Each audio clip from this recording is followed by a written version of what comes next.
जिज्ञासु मित्रों, आज फिर हम आपके समक्ष आध्यात्मिक विषय लेकर, दर्शन शास्त्र का विषय लेकर उपस्थित हुए हैं कि दर्शन क्या है। हमने जानने का प्रयास किया, मीमांसा वेदांत को समझने का प्रयास किया। ये वेदांत वो विषय है दर्शन का जिसका विस्तार सबसे ज्यादा हुआ। सबसे ज्यादा वेदांत का ही विस्तार हुआ और उपनिषद वेदांत का आधार था। उपनिषदों के आधार पर वेदांत की चर्चा हुई। वो द्वैत वेदांत हो, अद्वैत हो, अद्वैत वेदांत की ही मुख्य रूप से चर्चा हुई सर्वप्रथम, और उसके बाद अद्वैत पर टिप्पणी करने हेतु द्वैत की व्याख्या की गई। किस प्रकार से, वो आगे हम व्याख्यानों में श्रवण करेंगे, लेकिन आज हम अद्वैत को और बेहतर तरीके से पिछले व्याख्यान में आपने अद्वैत दर्शन के ऊपर आपने सुना है आदि गुरु शंकराचार्य ने किस प्रकार से अपने मत को रखा। तो ये जो श्रृंखला थी आदि गुरु शंकराचार्य की, यह योगी गौड़पाद, उनके शिष्य गोविंदपाद और गोविंदपाद के शिष्य हुए आदि गुरु शंकराचार्य। उससे पहले गौड़पाद स्वयं वेदव्यास जी के उसमें थे, तो उस श्रृंखला में होने के कारण उन्होंने ब्रह्मसूत्र और मांडुक्य उपनिषद का आधार बनाकर मांडुक्य कारिका की रचना की। उपनिषदों को के सार को समझाने के लिए ही महर्षि वादरायण ने ब्रह्मसूत्र की रचना की। इसलिए वेदांत के जो रचयिता हैं, वेदांत के जो मुखिया हैं, वेदांत के जो प्रथम प्रचारक हैं, वो महर्षि वात्स्यायन, वेदव्यास वात्स्यायन जी को कहा जाता है। उसी श्रृंखला में योगी गौड़पाद हुए, गोविंदपाद हुए और आदि गुरु शंकराचार्य हुए। और आदि गुरु शंकराचार्य ने दशनामी सन्यासी संप्रदाय का उन्होंने उसको उस समय चलाया। उससे पहले इस प्रकार की सन्यास लेने की प्रथाएं कम थी। बौद्ध मत में थी, जैन मत में थी, लेकिन वैदिक मत में नहीं थी भी तो बहुत कम थी। तो मांडुक्य उपनिषद, मांडुक्य कारिका का आधार मांडुक्य उपनिषद है। और मांडुक्य उपनिषद क्या कहता है? मुख्य रूप से अद्वैत को परिभाषित करने के लिए और व्यवहारिक सत्ता। एक बात ध्यान रखें कि अद्वैत को परिभाषित कैसे किया जा रहा है, तो पारमार्थिक सत्ता में किया जा रहा है। अब पारमार्थिक कहने का क्या अर्थ होता है? परमार्थ मतलब परम अर्थ, जो कि सामान्य नहीं है। वो परम अर्थ के लिए या फिर वही सबसे ज्यादा सामान्य है। भिन्नताओं में एकता वही स्थापित करता है। तो उस ब्रह्म को सर्वव्यापी माना गया, ब्रह्म को निर्गुण, गुणातीत, भावातीत कहा गया। और ब्रह्म सत्यम जगन मिथ्या, जीवो ब्रह्मैव नापरः, यह महामंत्र था जिसके आधार पर यह ब्रह्मसूत्र से निकला। और ये कि जीव भी ब्रह्म से परे नहीं है, जीव ब्रह्म ही है, यद्यपि वो अलग अलग व्यवहारिक सत्ता में दिखाई देता है। इन तीन सत्ताओं का वर्णन है। तो मुख्य रूप से इन तीन सत्ताओं का वर्णन और इन तीन सत्ताओं के रहस्य को ही मांडुक्य उपनिषद खोलता है और अपनी व्याख्या देता है। तो मांडुक्य उपनिषद क्या हमें बताना चाहता है? अगर हम इसको हम समझ लेंगे और बहुत सरल भाषा में हम समझने का प्रयास करेंगे कि प्रत्येक व्यक्ति इसको समझे, जाने कि ये यथार्थ कैसे है। बातें तभी महत्व रखती हैं जब वो यथार्थ हो, प्रैक्टिकल हो। और अगर वो प्रैक्टिकल नहीं है, अगर उनका उपयोग, अनुप्रयोग, एप्लीकेशन, अगर उनका अनुप्रयोग नहीं हो सकता है, तो उन बातों का कोई महत्व नहीं है। क्या करेंगे हम उसको जानकर, जब उसका प्रैक्टिकल ना हो। प्रैक्टिकल स्पिरिचुअलिटी, स्वामी विवेकानंद जी ने प्रयोगात्मक अध्यात्म की बात की थी। वो आध्यात्मिक जो जिसका प्रयोग हो सकता है। तो ये चाहे मीमांसा का दर्शन हो, प्रयोगात्मक है। मीमांसा तो पूर्णतः प्रयोगात्मक है। हाँ, कुछ बातें, कुछ दावे लग सकते हैं कि वैसे नहीं है, लेकिन जब हम उस पर अनुसंधान करेंगे तो हमें प्रयोगात्मक नजर आएगा। तो इसलिए जो भी तथ्य है वेदांत से, वो भी प्रयोगात्मक, वो कोई कपोल कल्पना ना हो कि हाँ भाई एक ब्रह्म है, वो तो निराकार है, निर्गुण है। नहीं, कल्पना के आधार पर बातें नहीं कही जा रही। इसलिए पहले निराकार साकार, आप वीडियो जो पीछे डाली गई है आप उसे सुनेंगे तो आप उसको पहले तो निराकार से, आज के समय में जिस तरह से निराकार परमात्मा है और कह दिया जाता है, उसमें जो निराकार परमात्मा की व्याख्या हुई है वो अद्वैत के अनुसार हुई है। जो निराकार साकार वीडियो आप पीछे देख सकते हैं। और आज फिर हम मांडुक्य उपनिषद के आधार पर आते हैं किस प्रकार से यहां पर व्याख्या की जा रही है ब्रह्म की, कि ब्रह्म क्या है, किस प्रकार से है, और तीन अवस्थाओं की चर्चा किस प्रकार से की जा रही है।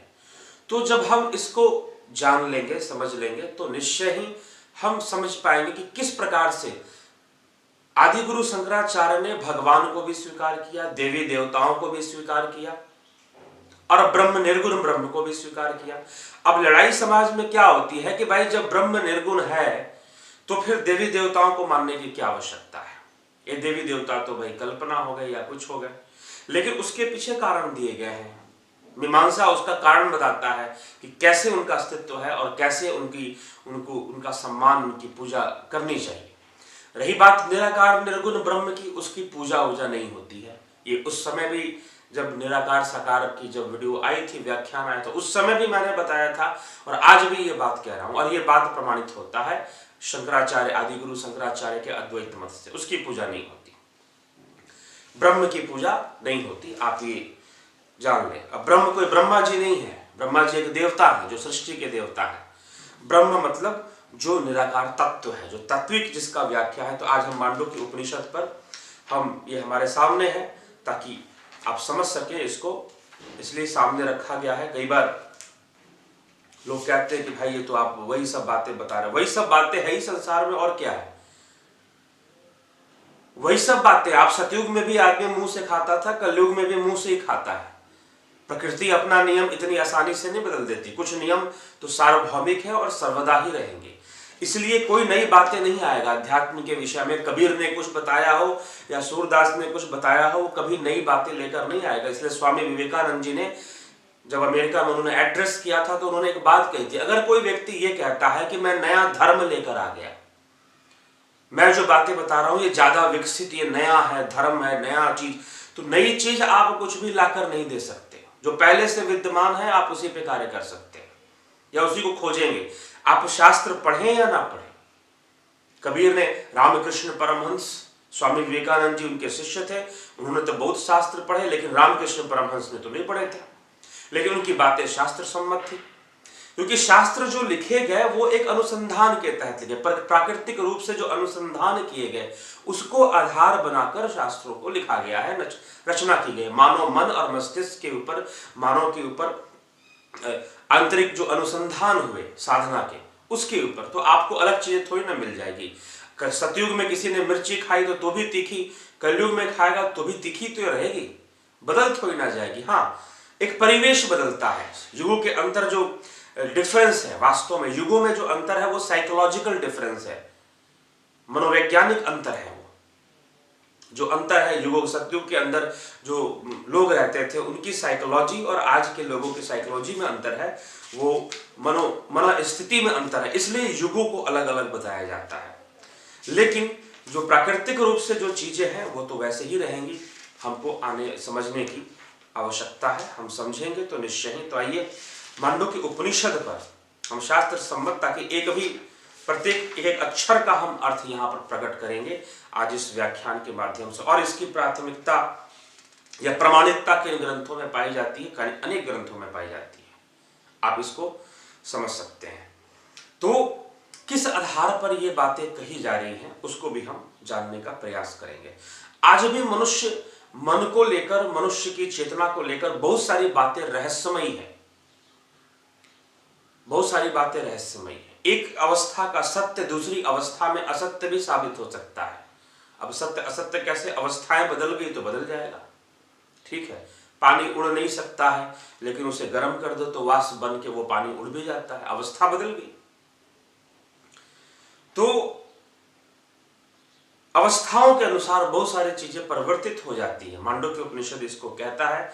और वेदांत का आधार बना, वेदांत के ऊपर जो कार्य हुए उसका आधार ये उपनिषद बना। आदि गुरु शंकराचार्य कहते थे कि अगर आपको उपनिषदों को समझना है और आपके पास समय नहीं है, आप चाहते हैं कि मात्र एक उपनिषद पढ़ें और उपनिषदों का मोटा मोटी सार मुझे पता चल जाए, तो वो आप मांडुक्य उपनिषद पढ़ लो।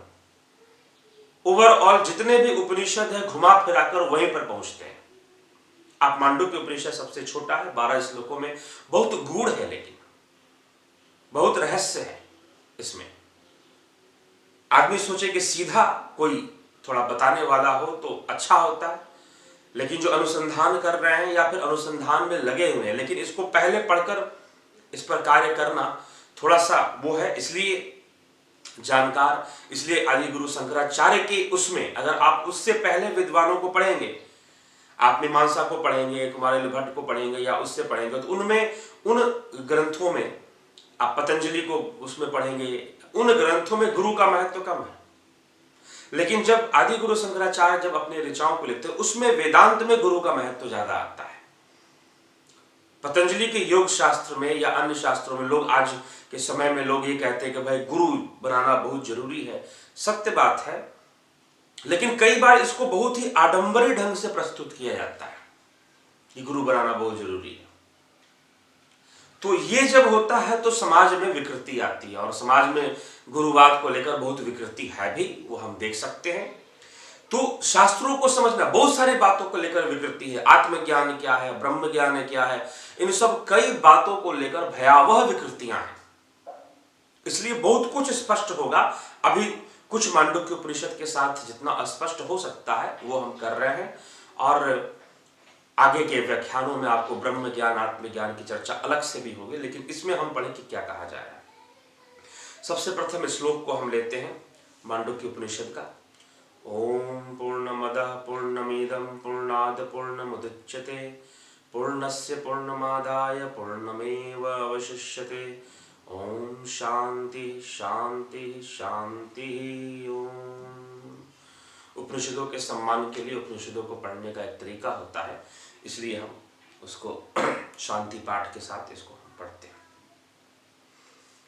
प्रथम श्लोक क्या कहता है? ओम इति एतत् अक्षरम इदं सर्वं तस्य उपाव्याख्यानम भूतं भवत भविष्यत इति सर्वं ओंकारम ओंकार एव च यत त्रिकालातीतम अन्यत तत अपि ओंकारम।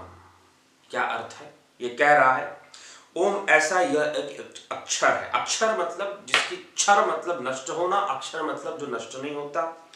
यह संपूर्ण जगत उसका ही उपाव्याख्यान है, व्याख्यान नहीं है, उसका उपव्याख्यान है। उप मतलब समझते हैं ना, उप कोई चीज, उप प्रधानमंत्री, वो मुख्य तो नहीं है लेकिन वो है वो, अर्थात ये संपूर्ण जगत जो हम देख रहे हैं व्यवहारिकता में, ये इसका उपव्याख्यान है, ना कि व्याख्यान है। इस अंतर को समझिएगा। ये उप है, ये सेकेंडरी है, क्योंकि इस जगत को देखकर आप ब्रह्म का अंदाजा नहीं लगा सकते। उप प्रधानमंत्री से वो काम नहीं कर सकते जो प्रधानमंत्री कर लेंगे या जो राष्ट्रपति कर लेंगे। ठीक, वो उनके उसमें बनाया गया है, उनके सपोर्ट में एक बना दिया गया है। तो ये एक अभिव्यक्ति के रूप में प्रकट हो गई है। जैसे कि आप हम किसी चीज को स्पष्ट रूप से नहीं देख पाते तो हमें बाहरी अभिव्यक्ति उसकी नजर आती है, लेकिन गहराई से हमें नहीं पता कि क्या है वो। ठीक, तो जैसे आप चुटकुले सुनते हैं ना कि भाई दूर से देखा तो दो अंडे उछल रहे थे, पास जाकर देखा तो दो गंजे उछल रहे थे। तो कुछ इस तरह की बात है कि अर्थात ये संसार जो है इससे हम ब्रह्म का अंदाजा नहीं लगा सकते, इसलिए उपव्याख्यान है। अर्थात भूतम भवत भविष्यत, भूत भविष्य और वर्तमान, इन तीनों में इस ओंकार की सत्ता है। ओंकार यहां पर ब्रह्म को ही कहा जा रहा है, लेकिन ओंकार और ब्रह्म का क्या संबंध है ये स्पष्ट होगा आगे के श्लोकों में। तो उपव्याख्यान अर्थात उसके निकटतम ही उसकी महिमा उससे प्रकट होती है, लेकिन वो प्रकट नहीं होता। इन तीनों में ही इस ओंकार की सत्ता है, और इन तीनों से परे त्रिकालातीतम क्या कहा जा रहा है? त्रिकालातीतम अन्यत तत अपि ओंकार एव। त्रिकालातीतम, इन तीनों से परे, भूत भविष्य और वर्तमान, भूत जो बीत गया, वर्तमान जो है और भविष्य जो आने वाला है, इन तीनों से परे जो है, जो कालातीत है, जो काल से परे, जहां काल का अस्तित्व नहीं है, उसमें भी ओंकार है। वो भी ओंकार से अलग नहीं है। संपूर्ण जगत, चराचर जागत जगत उसी से व्याप्त है, उसी में रहने वाला है। दूसरा श्लोक क्या कहता है? सर्वम ही एतत् ब्रह्म अयम ब्रह्म, ब्रह्म अयम आत्मा ब्रह्म सह अयम आत्मा चतुष्पाद। क्या कह रहा है? क्योंकि यह सब कुछ ब्रह्म ही है। इस जगत में जो कुछ भी है, जागृत अवस्था में और स्वप्न अवस्था में, सुषुप्ति में, भूत में, भविष्य में, वर्तमान में, इस सब जगह ब्रह्म ही ब्रह्म है। अयम आत्मा ब्रह्म, यह आत्मा भी ब्रह्म है, यह आत्मा भी ब्रह्म है, यह आत्मा ही ब्रह्म है। वह यह आत्मा चतुष्पाद है, चार चरणों वाला है। ये चार चरण क्या है? आगे के श्लोक में कहते हैं, जागृत स्थान बहिष्प्रज्ञ सप्तांग एकोन विंशति मुख स्थूल भुक वैश्वानर प्रथम पाद। ये जागृत स्थान जो है, ये प्रथम पाद है। जागृत स्थान आदि गुरु शंकराचार्य ने तीन सत्ताओं की चर्चा की: व्यवहारिक सत्ता, प्रतिभासित सत्ता और पारमार्थिक सत्ता। ये जागृत स्थान व्यवहारिक सत्ता है। जागृत स्थान बहिष्प्रज्ञ, जिसमें बाह्य ज्ञान होता है। आपको स्थूल सृष्टि का ज्ञान होता है, जिसका ज्ञान इस बाह्य जगत में फैला हुआ है। जागृत अवस्था का ज्ञान बाह्य जगत में, जो कि स्थूल जगत है, जो कि इन इंद्रियों का जगत है। और 7 लोक इसके 7 अंग है। इस जगत में भी 7 लोक हैं, उसके 7 अंग हैं। और जो एकोन विंशति मुख, ये 19 मुख वाला है। ये 19 मुख वाला क्या है? इसमें 5 ज्ञान इंद्रिया, 5 कर्म इंद्रिया, 5 प्राण और 4 अंतःकरण इसका आधार है। इसके ज्ञान का जो आधार है, इसके मुख मतलब जो ग्रहण करता है। तो यह बाह्य जगत का ज्ञान कैसे ग्रहण होता है? 19 माध्यमों से होता है। कौन कौन से 19 माध्यम है वो? 5 कर्म इंद्री, 5 ज्ञान इंद्री, 5 प्राण। 5 प्राण मतलब 5 वायु। इसमें हम 5 वायु की चर्चा करते हैं। और फिर 4 अंतःकरण, मन बुद्धि चित्त अहंकार। इन सबको लेकर यह बाह्य जगत प्रकट होता है और हम बाह्य जगत की अनुभूति करते हैं। ये जागृत अवस्था है, ये जागृत अवस्था है। आगे चले, स्वप्न अवस्था। स्वप्न स्थानो अंतः प्रज्ञ सप्तांग एकोन विंशति मुख प्रविविक्त भुक तेजस द्वितीय पाद। ये द्वितीय पाद है। क्या है? स्वप्न अवस्था। अब हम स्वप्न अवस्था में आ गए। उस समय हमारी मन बुद्धि अहंकार जो है उतनी सटीक नहीं होती है। प्रतिभासित में चले गए हम, सत्ता है, ये प्रतिभासित सत्ता है। तो स्वप्न अवस्था में अंतः प्रज्ञा, ये अंतः प्रज्ञा है, मतलब ये अंतर प्रज्ञा से इसकी अनुभूति होती है, बाह्य प्रज्ञा से नहीं होती। बाह्य प्रज्ञा जहां पर मन बुद्धि अहंकार कार्य कर रहा हो, सारे प्राण कार्य कर रहे हो, और फिर जो है हमारे नेत्र, सारे कर्म इंद्रिया, ज्ञान इंद्रिया सब कार्य कर रही हो बाहर से, तो हम उसका अनुभव करते हैं। अब ये स्वप्न की सत्ता की बात की जा रही है। स्वप्न की सत्ता क्या है? इसे तेजस कहा, इसे प्रकाशवान कहा। क्यों प्रकाशवान कहा? प्रकाशवान इसलिए कहा क्योंकि ये सूक्ष्म जगत की सत्ता है। स्वप्न को समझना होगा। स्वप्न बहुत गहरा विषय है। आज इस व्याख्यान में हम स्वप्न को इतनी गहराई से नहीं बताएंगे, लेकिन थोड़ा सा जरूर बता देते हैं ताकि स्पष्ट हो जाए। स्वप्न की शक्ति और स्वप्न की दुनिया के बारे में किसी अन्य वीडियो में जब हम सूक्ष्म जगत की बात करेंगे तो वहां बात करेंगे। स्वप्न क्या है? सामान्यतः लोग ये मान लेते हैं कि स्वप्न, हम जो काम करते हैं, जो विचार करते हैं, जो चीजें हम दिन भर में देखते हैं, उनका असर हमारे मन पे पड़ता है और रात्रि के समय हम स्वप्न में वही देखते हैं। लेकिन आप जानते हैं कि आप सपने कितने देखते हैं? आपको बहुत सारे स्वप्न याद ही नहीं रहते। लगता है कि देखते हैं। आदमी 8 घंटे सोया, 6 घंटे सोया, क्या 6 घंटे सोता रहा? नहीं। सोने का अर्थ क्या है? आप एक अवस्था में चले जाते हैं, आपके लिए एक नई दुनिया खुल जाती है वहां पर, वो स्वप्न की दुनिया है। हाँ, उस दुनिया पर आपका नियंत्रण नहीं है, इसलिए हम सबकॉन्शियस स्टेट ऑफ माइंड भी उसको कहते हैं। सबकॉन्शियस स्टेट ऑफ माइंड, अवचेतन की बातें हम वहां पर करते हैं। अब ये अवचेतन का जो विज्ञान है, आजकल कुछ लोगों ने अवचेतन की बहुत चर्चा आप यूट्यूब पे देखिए, अपने अवचेतन मन को प्रोग्राम करिए, अपने अवचेतन मन को ताकतवर बनाइए, बहुत तरह की बातें। अभी अवचेतन मन का अ भी सही से नहीं समझ में आया और उसे ताकतवर बनाने की बातें चल रही। चलो एक अच्छी बात है कि शुरुआत तो हो रही है, एक शुरुआत तो हो रही है कम से कम, लेकिन अवचेतन की जो दुनिया है वो सूक्ष्म दुनिया है और वो बहुत बड़ी है। इसे जागृत दुनिया से वो ज्यादा बड़ी है और ज्यादा ताकतवर है। ये बात तो बिल्कुल सही कहते हैं लोग कि अवचेतन मन 300 times more powerful than conscious mind. लेकिन क्यों पावरफुल है?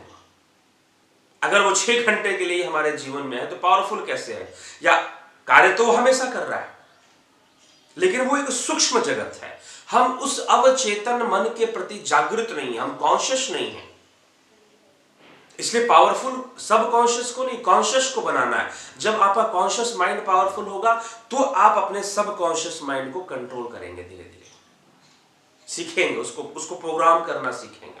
ये तो चलो मन की बात हो गई, लेकिन हम यहाँ अवस्थाओं की, यहां पर जब स्वप्न अवस्था की बात की जा रही है, स्वप्न अवस्था नो अंतः प्रज्ञा सप्तांग 19 मुख, ये 19 मुख, ये भी जो है इसमें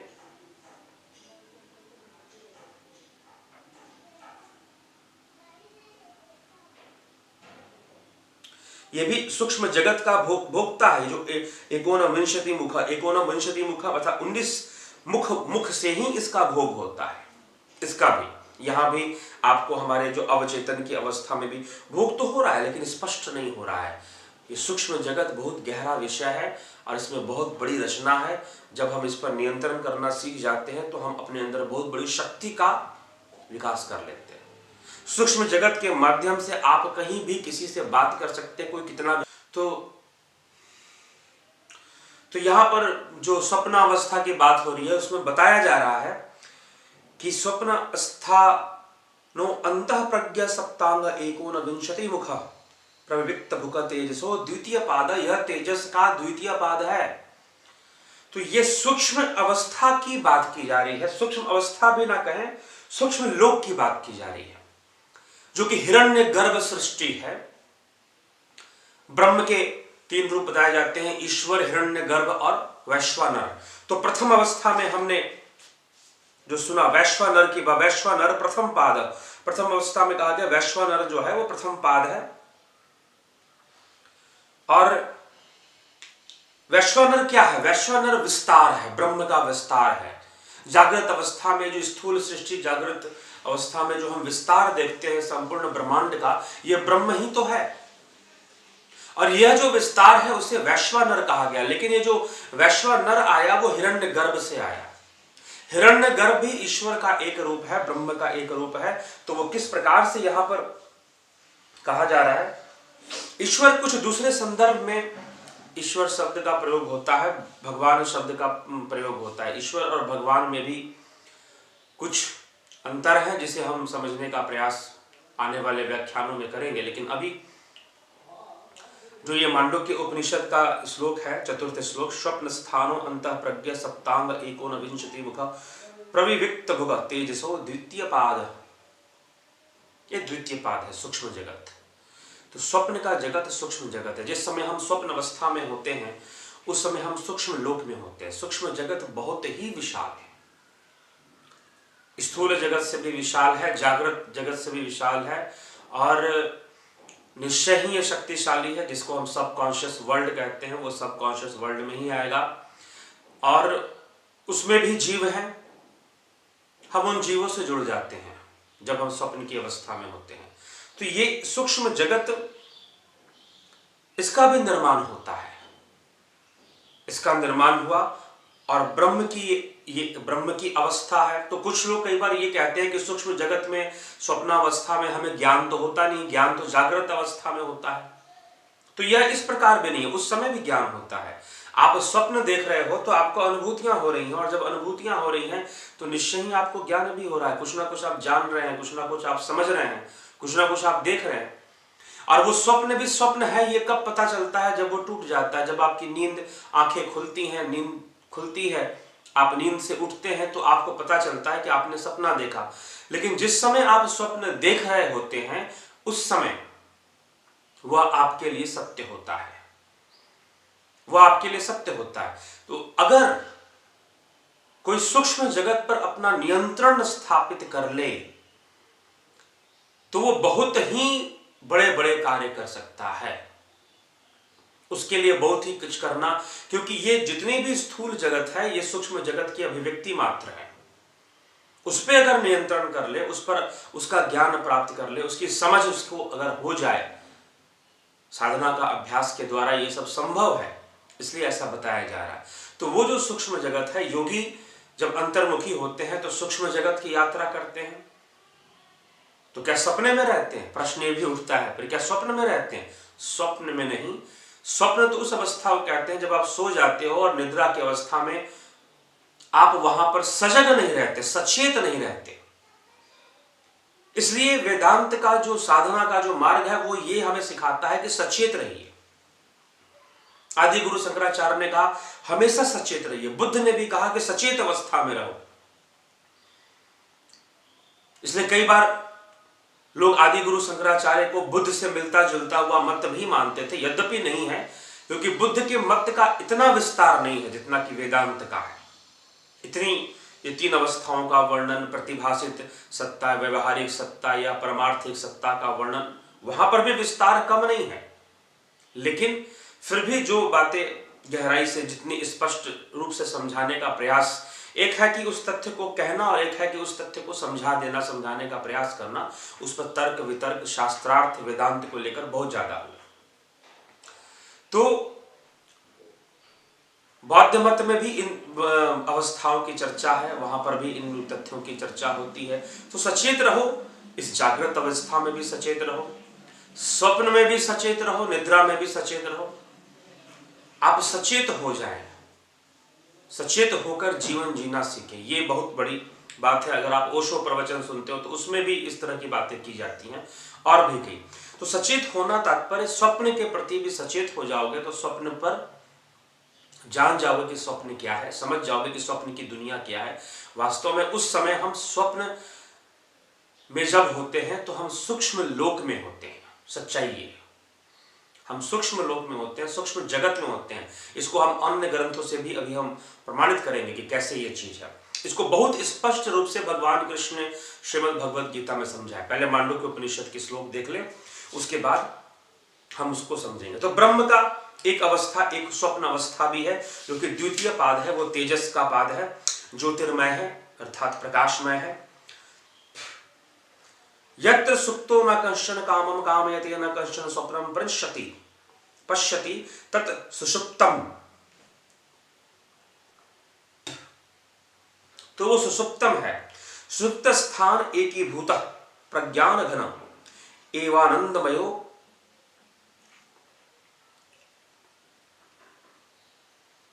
यत्र सुप्तो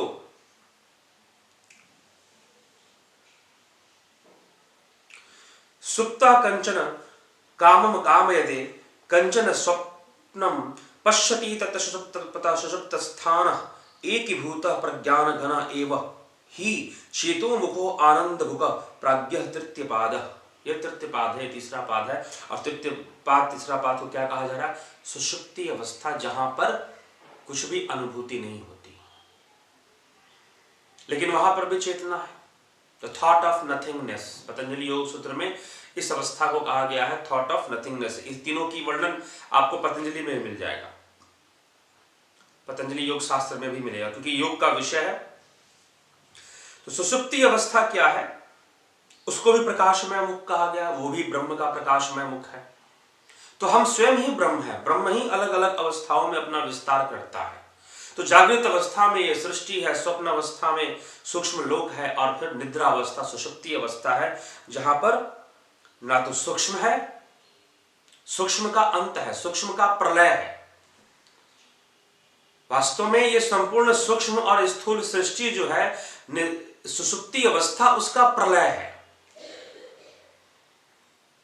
अब ये जो व्याख्या है कि मैं कह रहा हूं कि उसका प्रलय है, अर्थात इन लय हो जाते हैं। जागृत अवस्था और सुषुप्ति अवस्था ये दोनों उसमें जाकर लय हो जाते हैं। स्वप्नावस्था और जागृत अवस्था दोनों सुषुप्ति अवस्था में जाकर लय हो जाते हैं। उनका वहां पर वो हो जाता है, अंत हो जाता है। और वह आनंदमय अवस्था भी है, ये भी कहा गया आनंदमय अवस्था भी है। लेकिन सुषुप्ति अवस्था में हम जाए कैसे? क्या हम रहते हैं सुषुप्ति के अंदर? कभी जाते हैं? जब सोते हैं तो वैज्ञानिक अनुसंधानों के अनुसार डीप स्लीप में आदमी बस 20 मिनट के लिए मुश्किल से जाता है, 20 से 40 मिनट। तो बाकी 6 घंटे क्या करता है? वो सूक्ष्म लोक में रहता है, स्वप्न अवस्था में रहता है। लेकिन उस अवस्था के प्रति वो जागृत नहीं है। उस अवस्था के प्रति, उस स्वप्नावस्था, उस सूक्ष्म अवस्था के प्रति वो जागृत, उसके प्रति जागृत होने का मतलब उसके प्रति सचेत नहीं है, क्योंकि जागृत अवस्था का वर्णन तो अलग से हो ही रहा है, तो इसलिए कंफ्यूज ना करें। उसके प्रति वो सचेत नहीं है। सचेत हो जाए तो बहुत सारा ज्ञान उसको वहां से भी प्राप्त हो सकता है, वो जान सकता है। ये प्रलय अवस्था, इसे जगत की, सूक्ष्म जगत की और स्थूल जगत की प्रलय अवस्था भी कहा गया है। अब क्या कहा जा रहा है? एष सर्वेश्वर एष सर्वज्ञ एषो अंतर्याम्येष एष योनि सर्वस्य प्रभाव पेयो ही भूतानाम।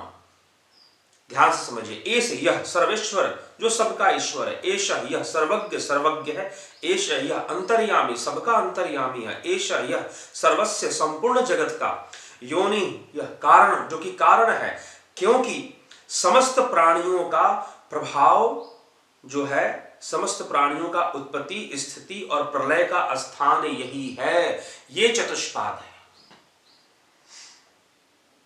अब चतुष्पाद जब हम सोचते हैं, कुछ लोग, जब एक विद्वान मुझे मिले, ऐसे तो काफी गीता का अध्ययन करते थे, लेकिन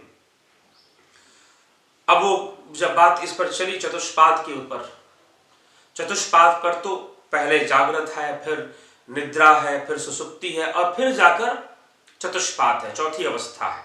यहां पर चौथी अवस्था का वर्णन, लेकिन ध्यान से समझे कहा क्या जा रहा है।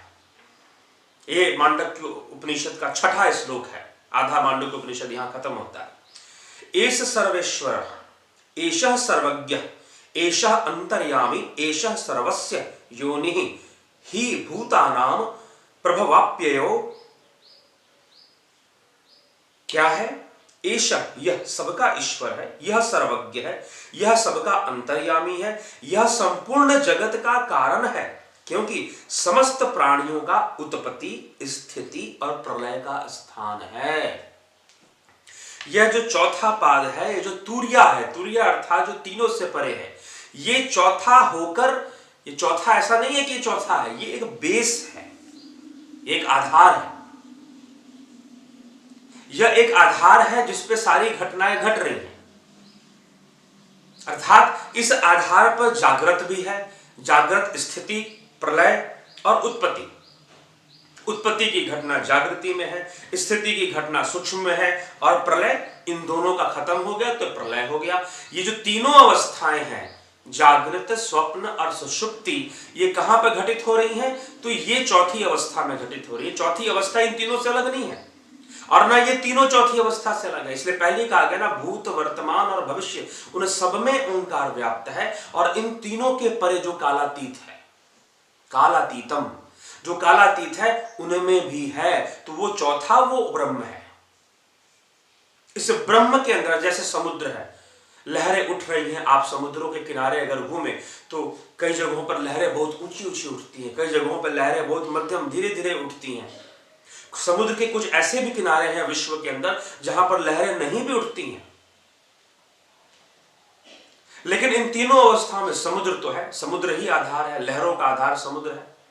तो इस जागृत अवस्था में बहुत कुछ हो रहा है, वो भी ब्रह्म में हो रहा है, ब्रह्म ही उसका आधार है, ब्रह्म से ही हो रहा है। और स्वप्न अवस्था में, सूक्ष्म अवस्था में जो कुछ भी हो रहा है वो भी ब्रह्म से हो रहा है। निद्रा, सुसुप्ति, सुसुप्ति अवस्था जो है, अत्यंत सुसुप्ति अवस्था, जहां पर सब कुछ प्रलय है, जहां ना सूक्ष्म जगत है, ना जागृत अवस्था है, ना स्वप्नावस्था है। वहां पर भी वो भी ब्रह्माधार है, उसका भी साक्षी ब्रह्म है। तो ब्रह्म सबका साक्षी है, सबका साक्षी है। इसलिए अपने जीवन के प्रति साक्षी भाव लाएं, साक्षी भाव कि हम सबके साक्षी हैं। हम ये नहीं है जो हो रहा है, जो घटित हो रहा है, हम वो नहीं है। इसलिए अयम आत्मा ब्रह्म, आत्मा ही ब्रह्म है। आत्मा और ब्रह्म में कोई भेद नहीं है, क्योंकि आत्मा सबका साक्षी है, सारी घटनाओं का साक्षी है। इसलिए ये छठा श्लोक बहुत ही महत्वपूर्ण है और लगभग सार रखता है। क्या कहता है? प्रभवापयो अर्थात उत्पत्ति, स्थिति और प्रलय का स्थान यह ब्रह्म स्वयं ही है। उसमें सब कुछ घटित हो रहा है। अगर जागृत अवस्था बन रही है तो ब्रह्म में बन रही है, स्वप्नावस्था बन रही है तो ब्रह्म में बन रही है, और अगर प्रलय की अवस्था बन रही है तो वो भी ब्रह्म में ही बन रही है। तो हमें विचार करने की आवश्यकता है कि इसका सत्य। अब हम चलेंगे 7वें श्लोक पर। तो 7वां श्लोक क्या कहता है? नान्तः प्रज्ञा। ये एक 7वां श्लोक जो है मांडुक्य उपनिषद का सबसे महत्वपूर्ण श्लोक कहा जाता है। क्या यह कह रहा है? नान्तः प्रज्ञम न बहिष्प्रज्ञम न उभयता प्रज्ञम न प्रज्ञान घनम न प्रज्ञम न अप्रज्ञम अदृष्टम अव्यवहार्यम अग्राह्यम अलक्षणम अचिंतयम अव्यपदिश्यम एकात्म प्रत्यय सारम प्रपंचोपशमम शांतम शिवम अद्वैतम चतुर्थम मन्नते सह आत्मा स विज्ञेय। जो 7वां श्लोक है ये संपूर्ण सार है मांडुक्य का भी। अगर आप कहोगे कि उपनिषदों में से कौन सा उपनिषद पढ़े जिससे कि वेदांत हमें समझ में आ जाए, हमें ब्रह्म के बारे में समझ में आ जाए, तो वो मांडुक्य उपनिषद है। और उस मांडुक्य उपनिषद में भी अगर आप कहेंगे कि हम पूरा मांडुक्य ना पढ़े, 12 श्लोक है, पढ़ने की कोई बड़ी बात नहीं है, लेकिन वो पूरा भी ना पढ़े, हम सिर्फ एक ही पढ़ ले, तो आप ये 7वां श्लोक पढ़ लो। आप ये 7वां श्लोक पढ़ लीजिए। क्या कह रहा है? न अंतः प्रज्ञम, जो ना भीतर की ओर प्रज्ञा वाला है। ये ब्रह्म के बारे में बताया जा रहा है, ब्रह्म की आत्मा, जो ना भीतर की ओर प्रज्ञा वाला, ना बहिष्प्रज्ञम, ना बाहर की ओर प्रज्ञा वाला है। उसके लिए अंतर्मुखी होना और बहिर्मुखी होने का कोई विषय नहीं है। ना उभयता प्रज्ञम, ना दोनों ओर ही प्रज्ञा वाला है। हम कहते हैं ना कि हम बाहर की ओर भी जानते हैं, अंदर में भी जानते हैं। न प्रज्ञान घनम, ना ही वो प्रज्ञान घन है जहां पर प्रज्ञा नहीं ठहरती, जहां ज्ञान नहीं ठहरता, जहां ज्ञानी होने का कोई मतलब नहीं है। ज्ञानी और ज्ञान की अवस्था तब है जब अज्ञान है। जहां ना ज्ञान है और ना जहां अज्ञान है, यहां कुछ ऐसी बात कही जा रही है। ना ही ज्ञान है वहां और ना ही वहां अज्ञान है। अदृष्टम, जो देखा नहीं गया वो देखा भी नहीं जाता है, भी ध्यान रखिएगा। क्योंकि जहां दृष्टि काम करेगी वहां भावना काम करेगी, फिर वो भावातीत कहां रह जाएगा, वो तो भावनाओं में उतरना शुरू हो जाएगा, तो वो एक दूसरे जगत का निर्माण हो जाएगा, वो विशुद्ध ब्रह्म नहीं होगा, वो देखा नहीं जाता। अव्यवहार्यम, व्यवहार में भी नहीं लाया जा सकता। और जिसको आप देखेंगे, आपने कहा कि मैंने ज्योति ब्रह्म को देखा है, तो आप जब उसको देख रहे हैं तो आप तो उसे व्यवहार में ला रहे हैं। तो अव्यवहार्यम, व्यवहार में लाया नहीं जा सकता। अग्राह्यम, जो पकड़ने में भी नहीं आ सकता। अलक्षणम, जिसका कोई लक्षण नहीं है, वो लक्षणहीन है, गुणातीत है, भावातीत है। अचिंतयम, जो चिंतन करने में भी नहीं आ सकता। अव्यपदेशम, जो बतलाने में भी नहीं आ सकता। एकात्म प्रत्यय सारम, एकमात्र आत्मसत्ता की प्रतीति ही जिसका सार है, उसका सार ही है आत्मसत्ता की प्रतीति। खुद में खुद को अनुभव होने लगे कि हम वास्तव में हैं क्या। प्रपंचो, हम इस बात का अनुभव करें कि हम जागृत, स्वप्न और सुषुप्ति से परे हैं। ये आभास होना, इस तरह का आभास कल्पना में नहीं, वास्तविकता में साधना के द्वारा आभास होना ही आत्म प्रतीति है। प्रपंचोपशमम, जिसमें प्रपंच का सर्वथा अभाव है, ऐसा शांतम, सर्वथा शांत है। ना उत्पत्ति है, ना स्थिति है और ना ही प्रलय है, तीनों नहीं है वहां पर।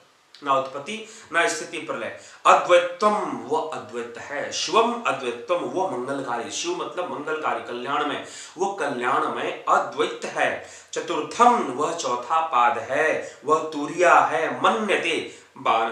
मन्यते आत्मा सविज्ञ, मानते हैं वह आत्मा, वह जानने योग्य है। उस अवस्था का ज्ञान होना आत्मज्ञान है वेदांत के अनुसार, अथवा ब्रह्म ज्ञान है। उस अवस्था का ज्ञान होना ब्रह्म ज्ञान है। अब जो ब्रह्म ज्ञान के नाम पर बहुत सारे लोग जो चिल्लाते हैं ब्रह्म ज्ञान ले लो, ब्रह्म ज्ञान ले लो, वो विचार करें कि किस अवस्था को ब्रह्म ज्ञान समझते हैं। तो ऐसी अवस्था का अनुभव होना कि जो कि जागृत, स्वप्न और सुषुप्ति के परे, और वो साक्षी भाव, वो धरातल है, वो उसके परे नहीं है। उसके परे होकर भी वो सब में वही है। जागृत अवस्था भी उसी ही कारण है, स्वप्न अवस्था का कारण भी वही है, और जैसे गहने का कारण स्वर्ण है, उसी का फैलाव है, उसी का स्वरूप का फैलाव है जागृत, स्वप्न और सुषुप्ति में। तो ये सप्तम श्लोक जो है बहुत कुछ स्पष्ट कर देता है, लगभग सब कुछ स्पष्ट कर देता है ब्रह्म की स्थिति को। तो ब्रह्म क्या, वहां पर वो ब्रह्म है, और जब वो सूक्ष्म अवस्था में होता है, जब सूक्ष्म सृष्टि होती है, तो वहां पर उसे हिरण्य गर्भ कहा गया। और जब वो जागृत अवस्था में हम इस ब्रह्मांड का जो विस्तार देखते हैं, ये ब्रह्म का ही विस्तार है। तो यह वैश्वानर है, इसको वैश्वानर कहा गया। तो वैश्वानर हिरण्यगर्भ का अंतर भी हमें समझ में आएगा। अब 8वां श्लोक क्या कहता है, सह अयम आत्मा, स्वयं अयम आत्मा अध्यक्षरम अधिमात्रम ओंकारम अकारः उकारः मकारः इति मात्रा पादः स च पादः मात्रा। क्या कहा जा रहा है, स अर्थात वह, स अयम आत्मा यह आत्मा, अध्यक्षरम उसके वाचक प्रणों के अधिकार में वर्णित होने के कारण, अधिमात्रम 3 मात्राओं से युक्त है, ओंकार, अकार और मकार। ये संपूर्ण सृष्टि इसमें बना हुआ है, ओंकार, अकार, मकार। किस प्रकार से इसको कहा जा रहा है, ये 3 पाद हैं, मात्राएं हैं, ये 3 पाद हैं, अर्थात 3 अवस्थाएं, 3 पाद, जागृत, स्वप्न और सुषुप्ति के लिए ही कहा गया। अब इसकी आगे व्याख्या होती है, क्या, प्रथमा मात्रा अकार आपते वा आदिमत्वात् जागृत स्थान वैश्वानर यह एवं वेद ह वै सर्वान कामान आग्नेति च आदि भवति। अर्थात ये जो प्रथम मात्रा है, जागृत स्थानो वैश्वानरो अकार प्रथम मात्रापते, प्रथम मात्रा आपते क्या है, प्रथम पहली मात्रा अकार है, अकार ही है। व्याप्त होने के कारण, जागृत अवस्था में व्याप्त होने के कारण, और आदि वाला होने के कारण, जगत की भांति स्थूल जगत रूप शरीर वाला वैश्वानर नामक पहला पाद है। जागृत अवस्था में जो ब्रह्म का विस्तार है उसी को वैश्वानर कहते हैं। और ये ओम का प्रथम मात्रा अ है, ओम बनता है अ उ म, ये 3 मात्राओं से, तो अ उ म, तो अ है ये वैश्वानर, अर्थात जागृत अवस्था। जब हम ओम का उच्चारण करते हैं तो अ जो है वो जागृत अवस्था है। हम ये अंतर्मुखी होने के लिए भी इस शब्द का उच्चारण किया जाता है। कुछ लोग कहते हैं प्रतीकात्मक है, बात सत्य है, ये ओम का उच्चारण प्रतीकात्मक होने के साथ साथ ये अंतर्मुखी होने की विद्या भी है। नाम पहला है यह एवं वेद, जो जानता है इसको, जो यह इस प्रकार से जानता है वह अवश्य ही संपूर्ण भोगों को प्राप्त कर लेता है और सबका आदि बन जाता है, भवती हो जाता है, सबका आदि बन जाता है। तो ये ओम जो है उसमें अ की जो मात्रा है वो वैश्वानर है, वो जागृत अवस्था की ओर संकेत करता है। द्वितीय मात्रा उकार उत्कर्षात् वा उभ्यत्वात् स्वप्न स्थान तेजस यह एवं वेद ह वै ज्ञान संततिम उत्कर्षति च समानः भवति अस्थकुले अब्रह्मवीत न भवति। क्या कह रहे हैं आगे, द्वितीय दूसरी मात्रा जो है वो उ उत्कर्षात् उत्कृष्ट होने के कारण और दोनों भाव वाला होने के कारण स्वप्न की भांति सूक्ष्म जगत रूप शरीर वाला तेजस है। दूसरी मात्रा को तेजस, दूसरी स्वप्न अवस्था में जो सूक्ष्म जगत है हम उसके प्रति सचेत नहीं रहते हैं, इसलिए हमारे लिए वो महत्व उतना नहीं रखता, लेकिन सपनों का बहुत महत्व होता है। तेजस नामक अवस्था है यह ऊ है और यह स्वप्नावस्था है। जो इस प्रकार जानता है वो अवश्य ही ज्ञान की परंपरा को उन्नत करता है। जागृत अवस्था में तो जागृत चीजों के प्रति हम ज्ञान है, लेकिन सूक्ष्म जगत के प्रति हमारे पास ज्ञान नहीं है, यह हमारी विडंबना है। उसके प्रति अगर व्यक्ति ज्ञानवान हो जाए, अगर जान जाए, उसको समझ जाए सूक्ष्म जगत क्या होता है, तो वह ज्ञान की परंपरा को उन्नत करता है, समान भाव वाला हो जाता है। कई चीजों जागृत अवस्था में हमें कई चीजों से आसक्ति है, जिसके कारण हम लोभ मोह काम क्रोध अहंकार का व्यवहार में इसका प्रदर्शन करते हैं, तो वो समभाव आ जाए, ज्ञान बढ़ जाएगा। सूक्ष्म जगत का ज्ञान होने से सबसे पहला ज्ञान तो ये हो जाता है कि मृत्यु के समय स्थूल शरीर ही मरता है, सूक्ष्म जो जीव है वो नहीं मरता है, और वो सूक्ष्म जीवों से संबंध भी स्थापित कर सकता है। हम सूक्ष्म जगत को भी व्यवहार में लाते हैं, लेकिन स्वयं हम इसके प्रति सचेत नहीं रहते। इसलिए हम कहते हैं सपने तो सपने हैं, लेकिन स्वप्न में जब आप होते हैं, जब आप सो जाते हैं, स्वप्न में होते हैं, तो सत्य यह है कि आप सूक्ष्म जगत में होते हैं, एक नए जगत में आप होते हैं, और वहां पर आप नए तरह से व्यवहार करते हैं। लेकिन जब उठते हैं, आधा से ज्यादा सपने आप भूल जाते हैं। प्रातः काल जो नजदीक में उठने के पहले जो आप स्वप्न देख रहे होते हैं, मात्र वही आपके स्मरण में रहता है। उसके पहले आप बहुत सारी चीजों को भूल गए होते हैं, भूल जा चुके होते हैं। लेकिन आप एक सूक्ष्म जगत में थे, वो एक दुनिया है, बहुत विशाल दुनिया है, शायद इस जागृत से भी ज्यादा विशाल है।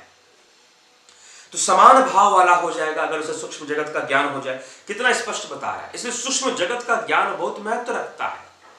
सूक्ष्म जगत का ज्ञान होने से वो समान भाव वाला हो, और उसके कुल में हिरण्यगर्भ रूप परमेश्वर को ना जानने वाला नहीं होता।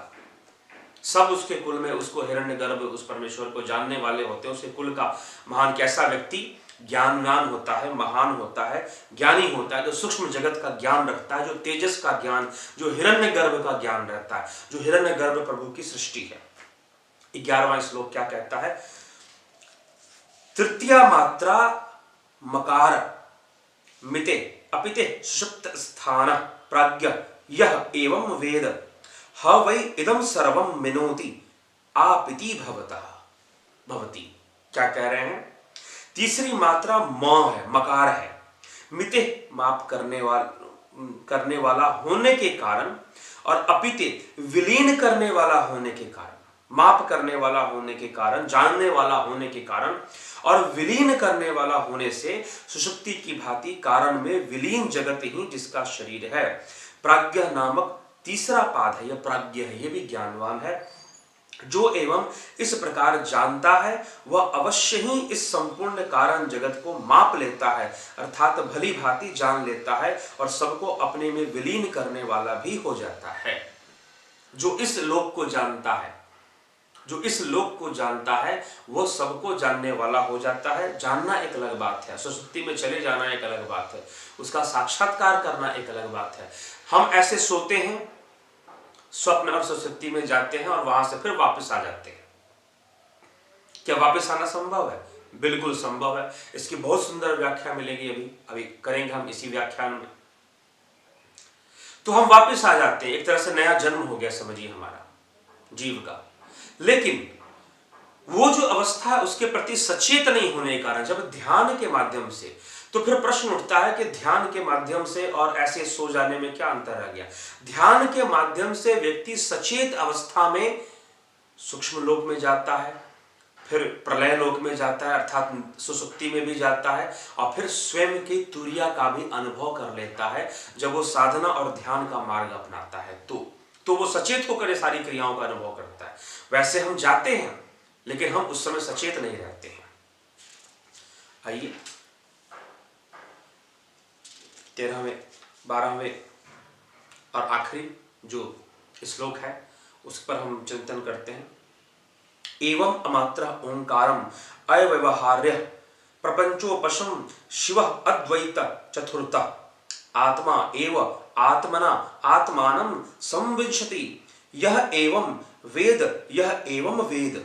वेद क्या है? वेद मतलब जानना, वेद शब्द का अर्थ ही जानना है। यहां पर क्या कहा जा रहा है? अमात्र एवं अमात्र ओंकारम, इसी प्रकार मात्रा रहित प्रणव ही मात्रा रहित, जिसमें कोई मात्रा ना हो। पहले तो प्रणव क्या है ये हम किसी अन्य वीडियो में, जब हम एक दर्शन शास्त्र की व्याख्यान खत्म हो जाएंगे, छठ दर्शन हो जाएगा, योग पर हम जब चर्चा करेंगे कि प्रणव का महत्व योग में भी आता है, उस समय प्रणव के ऊपर ही एक व्याख्यान पूरा होगा कि प्रणव किसे कहा जाता है। तो ओंकार को ही यहाँ प्रणव कहा जा रहा है। ओंकार, लेकिन ओंकार के कितने रूप हैं, ये सूक्ष्म जगत में कैसे है, बाह्य जगत में तुमने ओम जो उच्चारण किया हम इसी को ओंकार समझते हैं, लेकिन इसका संपूर्ण क्या है ये तो यहां पर बताया ही जा रहा है, और भी इसको समझना है, विशेष रूप से प्रणव के ऊपर व्याख्यान दिया जाएगा। इस प्रकार मात्रा रहित प्रणव ही व्यवहार में न आने वाला प्रपंचोपशम, प्रपंच से अतीत, शिव कल्याणमय, अद्वैत, चतुर्था चौथा पाद है आत्मा, अवश्य ही आत्मा के द्वारा परात्पर आत्मा में पूर्णतया प्रविष्ट हो जाता है। जो इस प्रकार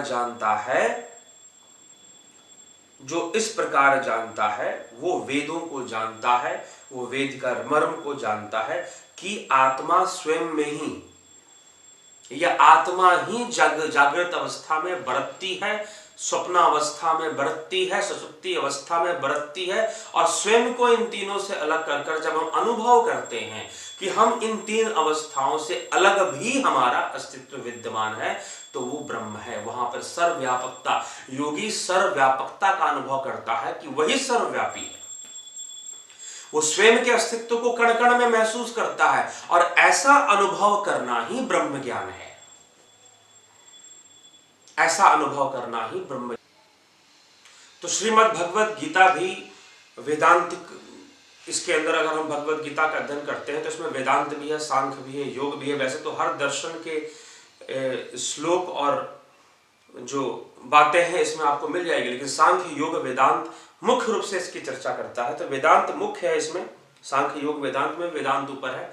तो किस प्रकार से इसमें भी वर्णन है, भगवान श्री कृष्ण अर्जुन से 16वें मंत्र में 8वें अध्याय के क्या कहते हैं, आ ब्रह्म भुवना लोक पुनरावर्ती नो अर्जुन मामुपेत्य तू कौन्तेय पुनर्जन्म ना विद्यते। क्या भगवान कह रहे हैं, हे अर्जुन, ब्रह्म लोक पर्यंत सब लोक पुनरावृत्ति हैं, अर्थात उनकी पुनरावृत्ति होती है। तो जिसकी पुनरावृत्ति नहीं होती वो ब्रह्म लोक है। तो ब्रह्म, पहले तो कहा कि ब्रह्म लोक को छोड़कर सबकी पुनरावृत्ति होती है, इसको समझ। अब ब्रह्म भुवना लोक पुनरावृत्ति नो अर्जुन, पुनरावृत्ति होती है, अर्थात जागृत अवस्था में जीव पुनरपि जननम पुनरपि मरणम, बार बार जन्म लेना, पुनरावृत्ति हो रही है यहां पर। लेकिन ब्रह्म लोक में पुनरावृत्ति, लेकिन ब्रह्म लोक है क्या, बहुत लोग वैकुंठ है, वहां पर कृष्ण जी ऐसे बैठे होंगे, ये होगा 50 तरह, जहां भावनाएं आ गई वहां ब्रह्म नहीं है, बात खत्म। इसलिए भावातीत, हाँ भावनाओं को एकाग्र करना पड़ता है, वो एक भावनाओं का अलग विज्ञान, हम जब वो एकाग्र होता है तो हमें उस सहायक बनता है। भावनाएं सहायक हो सकती हैं, लेकिन भावनाएं ब्रह्म नहीं हो सकती, भावनाएं ईश्वर नहीं हो सकती। तो हे अर्जुन, ब्रह्म लोक पर्यंत सब लोक पुनरावर्ती हैं, परंतु हे कुंती पुत्र, मुझको प्राप्त होकर पुनर्जन्म नहीं होता, क्योंकि मैं कालातीत हूं। अभी हमने कालातीत का वर्णन मांडुक्य उपनिषद में पढ़ा कि भूत, वर्तमान और भविष्य, इन तीनों से परे भी वो ब्रह्म है, और इन तीनों में भी है। भूत में भी ब्रह्म है, भविष्य में भी ब्रह्म है, वर्तमान में भी ब्रह्म है। वही, क्योंकि ब्रह्म वो मीडियम है, वो माध्यम है जिससे सारी घटनाएं घटित हो रही है। समुद्र का जल वो माध्यम है जिससे लहरों का निर्माण हो रहा है। इसलिए ब्रह्म वो मीडियम है जिसमें सब कुछ, इसलिए मूल तत्व है, फंडामेंटल एलिमेंट है वो, उसमें सब कुछ घटित हो रहा है। तो ब्रह्म है, और हे अर्जुन, इसके परे मुझको प्राप्त होकर पुनर्जन्म नहीं होता, क्योंकि मैं कालातीत हूं, कालातीतम, और यह सब ब्रह्म आदि लोग काल के द्वारा सीमित होने से अनित्य हैं। और ब्रह्मा आदि लोग क्या कह रहे हैं, ब्रह्मा आदि मतलब ब्रह्मा, जो ब्रह्मा यहां पर ब्रह्मा देवता के रूप में है, उपनिषद देवताओं की चर्चा नहीं करते, ध्यान रखिएगा। इसलिए वहां पर ब्रह्मा है, इंद्र है, इन सब चीजों की बातें नहीं की जा रही। लेकिन यहां पर देवताओं को, श्रीमद् भगवत गीता में देवों को स्वीकृति है। यही बात श्रीमद् भगवत की, यही बात इसे मीमांसा दर्शन से जोड़ देता है, क्योंकि इसमें ब्रह्मा आदि का, लेकिन फिर भी उसके होने पर भी ब्रह्म को सबसे ऊपर श्रीमद् भगवद गीता कह रही है कि ब्रह्मा आदि लोग काल के द्वारा सीमित होने से अनित्य हैं। यह सूक्ष्म जगत जहां पर स्वप्न हम देखते हैं, जागृत अवस्था जहां पर हम लोग ये सब व्यवहार करते हैं, व्यवहारिक सत्ता जहां पर है, ये सब जो है यहां पर संभव है, ये ब्रह्मा आदि का बनाया हुआ, ये अनित्य है। फिर क्या कहते हैं, सहस्त्र युग पर्यंत महर्यद ब्रह्मणो विदु रात्रिम युग सहस्त्राणाम ते हो रात्र विदो जाना। ब्रह्मा जो एक दिन है उसका 1000 चतुर्युगी युगी तक की अवधि वाला, रात्रि भी 1000 चतुर्युगी तक की ही अवधि वाला जो पुरुष तत्व से जानते हैं, वे योगी जन काल के तत्व को जानने वाले हैं। वो काल को भी समझते हैं कि काल किस प्रकार से बदलता है, परिवर्तित होता है, जो ब्रह्म को जानते हैं। तो अव्यक्ता अव्यक्त सर्वा भवन्ते हरागमे रात्र्यागमे प्रलयन्ते तत्र वा अव्यक्त संजके। क्या कह रहे हैं, संपूर्ण चराचर भूतगण ब्रह्मा के दिन के प्रवेश काल में अव्यक्त से अर्थात ब्रह्मा के सूक्ष्म शरीर से उत्पन्न होता है। दो अव्यक्त हैं, एक अव्यक्त है ब्रह्मा का सूक्ष्म लोक, ये जागृत अवस्था में तो कुछ भी अव्यक्त नहीं है, सब कुछ व्यक्त है, और एक ब्रह्मा का सूक्ष्म लोक है जो कि अव्यक्त है। उसमें हम कब जाते हैं, जब स्वप्न में जाते हैं। जब हम स्वप्न में होते हैं, सोते हैं तो हम स्वप्न में होते हैं, पूरा जितना देर हम सोते हैं सुषुप्ति में तो नहीं रहते ना, स्वप्न लोक में रहते हैं, और फिर हम जागृत अवस्था में आते हैं। तो अव्यक्त से अर्थात ब्रह्मा के सूक्ष्म शरीर से उत्पन्न होते हैं। ब्रह्मा की रात्रि के प्रवेश काल में उस अव्यक्त नामक ब्रह्मा के सूक्ष्म शरीर में ही लीन हो जाते हैं। तो ये जो तीन अवस्थाएं हैं ये ब्रह्मा की हैं, स्वप्न, जागृत, स्वप्न, सुषुप्ति और निद्रा। निद्रा और सुषुप्ति को एक ही समझे, ठीक ना। तो हे पार्थ, वही यह भूत समुदाय उत्पन्न होकर भूत ग्राम स एवायम भूत्वा भूत्वा प्रलीयते रात्र्यागमे वशः पार्थ भ्रवत्यहरागमे। हे पार्थ, वही यह भूत समुदाय उत्पन्न होकर प्रकृति के वश हुआ रात्रि के प्रवेश काल में लीन होता है और दिन के प्रवेश काल में फिर उत्पन्न हो जाता है। कितना स्पष्ट इस श्लोक में यह बात समझा दी गई कि रात्रि के काल में हम जागृत अवस्था से सूक्ष्म लोक में, सूक्ष्म अवस्था में हम स्वप्न अवस्था में चले जाते हैं। स्वप्न और निद्रा की अवस्था को यहां पर एक अवस्था बताई जा रही है, सूक्ष्म लोक कहा जा रहा है। इसे सूक्ष्म कहा जा रहा है, ब्रह्मा का सूक्ष्म लोक कहा जा रहा है। किसको? स्वप्न। क्यों? क्योंकि स्वप्न में वो सूक्ष्म सृष्टि होती है और वहां पर निद्रा में वो सारे उसमें विलय हो जाते हैं। जागृत भी उसमें विलय हो गया और स्वप्न सूक्ष्म जगत भी उसमें जाकर विलय हो गया, उसका प्रलय वहां पर हो गया। तो यहां पर क्या लिखा जा रहा है, भूत ग्राम स एवायम भूत्वा भूत्वा प्रलीयते, प्रलय हो रहा है वहां पर। किसका? हे पार्थ, वही यह भूत समुदाय उत्पन्न होकर प्रकृति के वश में हुआ रात्रि के प्रवेश काल में लीन होता है और दिन के प्रवेश काल में फिर से उत्पन्न होता है। सुबह उठते ही फिर से हम निद्रा से, सुषुप्ति से हम जागृत, हम स्वप्न से होते हुए फिर जागृत अवस्था में आते, सीधा नहीं आते। कोई भी व्यक्ति सीधा सुषुप्ति से जागृत में नहीं आता, यह ध्यान रखिएगा। वह सुषुप्ति से स्वप्न में आता है, स्वप्न से फिर जागृत अवस्था में आता है। इसलिए जब भी उठना होता है, उठने के पहले आप कुछ ना कुछ स्वप्न देख रहे होते हैं, सपना देख रहे होते हैं। ज्यादातर लोगों के साथ ऐसा होता है। अब भगवान क्या कहते हैं, अब चौथे पाद की चर्चा करते हैं। वहां पर स्पष्ट है, यहां पर भी अर्जुन को यही बात समझाई जा रही है। परस्तस्मातु भावो अन्यो अव्यक्तो अव्यक्त सनातन यह स सर्वेषु भूतेषु नश्यत्सु न नश्यति। कि हे अर्जुन, एक तो ये जागृत अवस्था है जिसमें व्यवहारिक, जहां हम अपने आप को जागना कहते हैं, और एक ब्रह्मा का सूक्ष्म अव्यक्त लोक है। ब्रह्मा का जो कि सूक्ष्म लोक है वो अव्यक्त है, वो स्वप्न और निद्रा में जाकर हमें परिभाषित होता है। इसलिए उसको प्रतिभाषित सत्ता है। जो तीन सत्ताओं का वर्णन आदि गुरु शंकराचार्य ने किया, व्यवहारिक सत्ता, प्रतिभाषित सत्ता और पारमार्थिक सत्ता।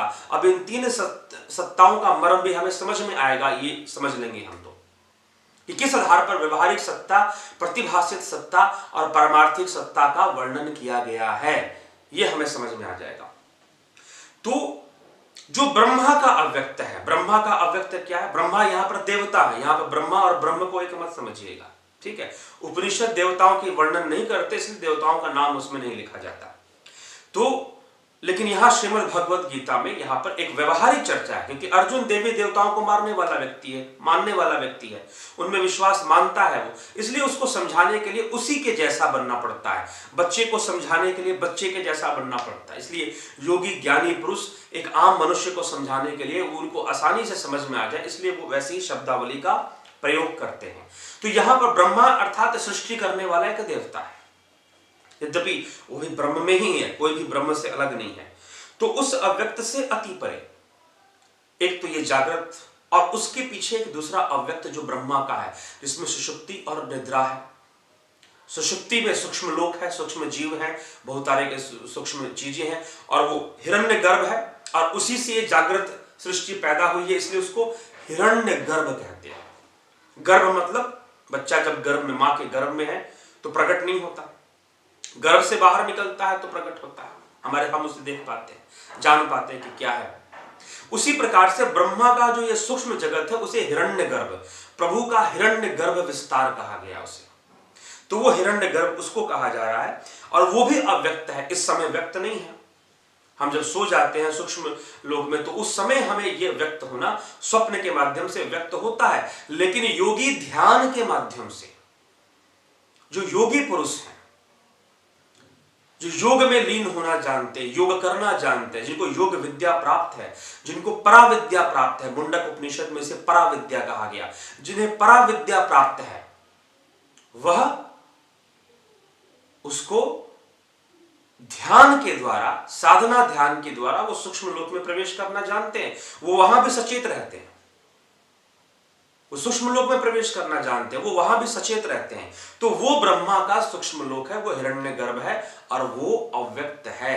किसके संदर्भ में अव्यक्त है? इस जागृत अवस्था, इस व्यवहारिक सत्ता के संबंध में वो अव्यक्त है, इसलिए उसे अव्यक्त भगवान श्री कृष्ण यहां पर अर्जुन से कहते हैं कि एक ब्रह्मा का अव्यक्त है, और उस ब्रह्मा के अव्यक्त के परे, अर्थात यह जो संसार है ये जागृत है, ये तो व्यक्त है, और ब्रह्मा का अव्यक्त स्वप्न और निद्रा ब्रह्मा का अव्यक्त हुआ, और इनके परे, उस अव्यक्त से भी अति परे दूसरा अर्थात विलक्षण जो सनातन अव्यक्त भाव है वो कालातीत है, वो काल के परे है, भूत भविष्य वर्तमान के परे है, वह कालातीत है। वो परम दिव्य पुरुष सब भूतों के नष्ट होने पर भी नष्ट नहीं होता। भूतकाल नष्ट हो जाए, वर्तमान भी नष्ट हो गया, उसका भी लय हो गया, उसका भी भूत का भी लय हुआ, वर्तमान का भी लय हुआ, भविष्य का भी लय हुआ, जागृत भी लय हुआ, स्वप्न भी लय हुआ, सुषुप्ति भी लय हुआ।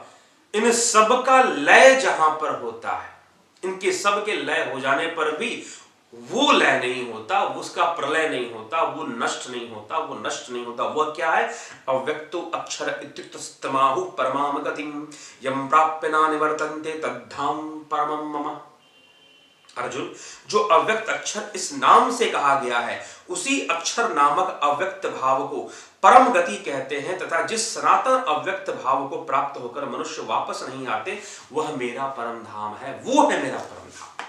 अब श्रीमद् भगवत गीता और उपनिषद की क्या समानता है, हमने कैसे उन्हीं तीन बातों को, जो कि मांडुक्य उपनिषद में जागृत, स्वप्न और सुषुप्ति की चर्चा हो रही है, चतुष्पाद की चर्चा हो रही है, उस चतुष्पाद को श्रीमद् भगवत गीता में कैसे लिखा गया। इसी तरह जब हम भागवत कथा सुनते हैं, श्रीमद् भागवत कथा, तो उसमें चतुष्पाद का ज्ञान आता है कि भाई चतुष्पाद, श्रीमद् भागवत का चतुष्पाद का ज्ञान क्या है। चतुष्पाद का ज्ञान, चतुष्पाद का ज्ञान क्या है? अर्थात चौथी अवस्था का ज्ञान। वो चौथी अवस्था भी नहीं है, क्योंकि उसी अवस्था में सारी अवस्थाओं का वास है। उस चौथी अवस्था में ही जो तीन अवस्थाएं हैं, जागृत, स्वप्न और सुषुप्ति, इन तीनों का वास उस चौथी अवस्था में है। इसलिए वो चौथी अवस्था सर्वव्यापी है, वो जागृत में भी है, स्वप्न में भी है, सुषुप्ति में भी है, लेकिन अज्ञानतावश उसका भास नहीं है। योगी को, जिज्ञासु को चाहिए कि उसके ज्ञान हेतु प्रयासरत हो, और उस चौथे उस चतुष्पाद, उस तुरिया का ज्ञान ही ब्रह्म ज्ञान है।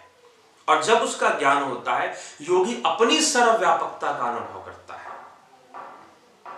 यद्यपि उसी सर्वव्यापकता के कारण संसार में सब कुछ घटित तो हो रहा है, लेकिन अनभिज्ञ होने के कारण हम उसके ज्ञान का आभास हमें नहीं होता है। आवश्यकता है योग मार्ग को समझने और जानने की। तो वेदांत, अद्वैत वेदांत में इस प्रकार से ब्रह्म की चर्चा की गई है। इस प्रकार से व्यवहारिक सत्ता, प्रतिभासित सत्ता और पारमार्थिक सत्ता की चर्चा की गई है। व्यवहारिक जगत में भगवान को स्वीकार किया गया है, पारमार्थिक जगत में ब्रह्म को स्वीकार किया गया है। यह बात ध्यान रखिएगा। जब भी हम कहते हैं कि भगवान है, बिल्कुल भगवान है, लेकिन भगवान तो द्वैत में है, अर्थात जागृत में है, क्योंकि द्वैत का सत्ता जागृत में कार्य करती है, अद्वैत पारमार्थिक सत्ता है। तो आदि गुरु शंकराचार्य का ये जो विषय है अद्वैत का, तो अद्वैत को पारमार्थिक सत्ता कहते हैं, ना कि व्यवहारिक सत्ता। जागृत अवस्था में व्यवहारिक सत्ता का स्थान है, और सूक्ष्म अवस्था जैसे कि जिसमें हम सुषुप्ति और स्वप्न का बात करते हैं, वो प्रतिभासित है। और इन तीनों के परे जब अनुभव हो जाए तो आप समझ लीजिए कि आपने पारमार्थिक सत्ता का अनुभव किया, ब्रह्म की अनुभूति की। वो ब्रह्म की अनुभूति ही ब्रह्म ज्ञान है। तो हमने ब्रह्म की अनुभूति किस प्रकार से हम कर पाए, इस विषय में और भी आगे चर्चाएं होंगी। यद्यपि अभी दर्शन का चर्चा हो रहा है, तो संक्षेप में जो अभी दर्शन बचे हैं, विशिष्टा अद्वैत, उस पर चर्चा करेंगे, द्वैत पर चर्चा करेंगे, फिर न्याय, वैशेषिक और सांख्य योग पर चर्चा होगी। तो योग के अंत में योग पर चर्चा करेंगे, और फिर योग के आगे इन सभी विषयों को लेते हुए ब्रह्म का विषय अभी और है, ब्रह्म ज्ञान का विषय भी बाकी है कि मुख्य रूप से ब्रह्म ज्ञान क्या नहीं है। क्या है ये तो हमने समझ लिया, लेकिन क्या नहीं है इसको भी हम जानने का प्रयास करेंगे, ताकि हम स्पष्ट रूप से जान सके कि ब्रह्म ज्ञान की अवस्था क्या होती है। तो इसी के साथ आज अभी विचारों को विराम। वीडियो लंबा हो गया है, अभी बहुत सारे विचार हैं जो मेरे मन में आ रहे हैं इस समय की ये बात भी स्पष्ट होनी चाहिए, ये बात भी स्पष्ट होनी चाहिए, लेकिन आगे के वीडियो में इसकी एक सीमा को हम निर्धारित करते हुए इसे अभी रोकते हैं। धन्यवाद।